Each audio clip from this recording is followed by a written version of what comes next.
Посіяла людям літа свої літечка жито, прибрала планету, послала стежкам споришу,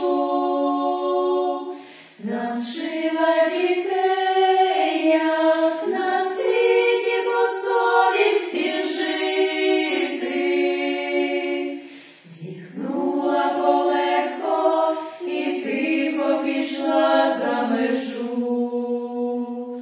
Куди ж це ви, мамо, сполохано кинулись діти?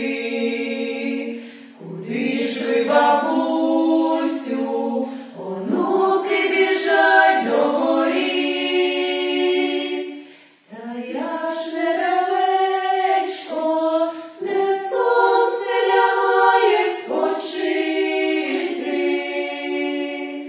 Пора мені, діти, а ви вже без мене ростіть.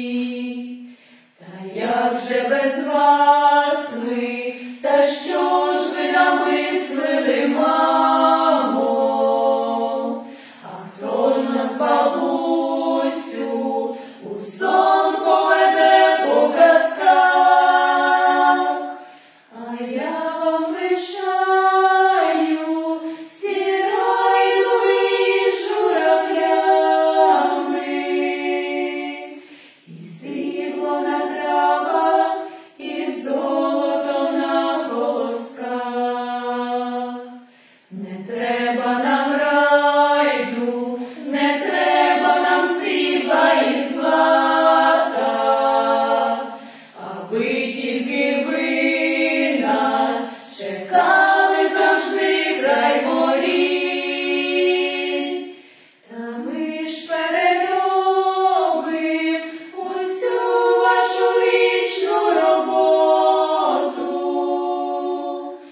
Лишайтесь, матусю, навіки лишайтесь, не йдіть. Вона посміхнулась, красива і сива, як доля, махнула рукою, злетіли увись рушники. Лишайтесь щасливі, і стало замисленим полем на цілу планету, на всі покоління й віки. Лишайтесь щасливі, і стало замисленим полем на цілу планету, на всі покоління.